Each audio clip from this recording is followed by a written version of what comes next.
Hi, this is Rob from Rob's Roast Coffees. Going to bring you a series of little clips on different ways you process coffee, getting from the coffee farm to the processor to the roaster. When we talk about coffee processors, it's important to note that most coffee farms, especially the small coffee farms, don't have their own processing equipment and premises on the farm. A lot of them are run as cooperatives where there will be one processing plant in a region, and the farms around the region will send their coffee for it to be processed. It is very labor intensive. Or it can be very expensive for equipment to be purchased. So, this is one way that people can share the costs and get their coffee processed. And we're going to talk in the four different clips that I've produced.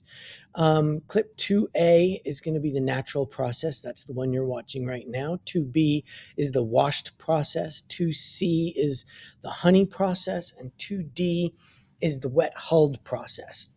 So if you're interested in finding out about any of these processes, keep your eyes out for 2A, 2B, 2C, or 2D. And we'll talk about what makes each of them unique, not just the processes, but what are the different flavors that you can expect from the processes? Why do different farms in different regions, different parts of the world use these different processes? This particular video is 2A, the natural process. And it's the oldest of the processes and probably the most straightforward of the processes.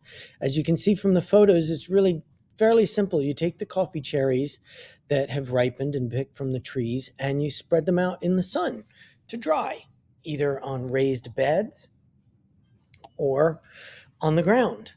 The raised beds will allow for a little more airflow, maybe a little more even drying, and you basically just dry them in the sun for 3 to 6 weeks.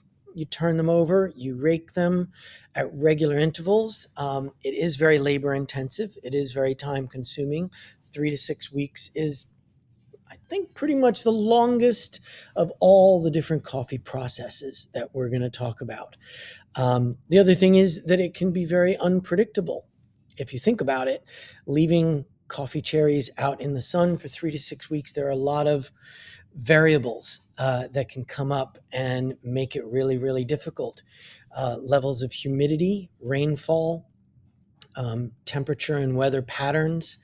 You want to make sure that you don't bruise the cherries as you're raking them and turning them.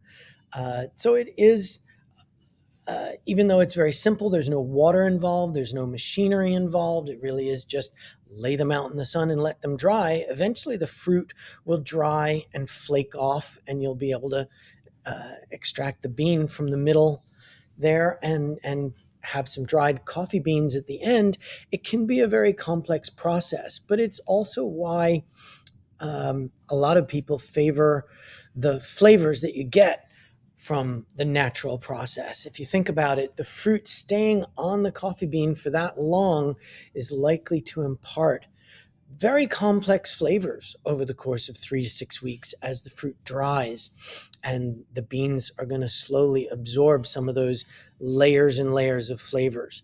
So the natural process is kind of famous for that. The end goal, of course, is to have dry green coffee beans that can be shipped to someone like me who wants to roast them up. You can do that when the moisture levels are 10 to 12%. Your target is 11% moisture level, give or take a percentage. And then they'll be ready to go into the roaster and be roasted up, turned into delicious coffee that is drinkable by your friendly local roaster.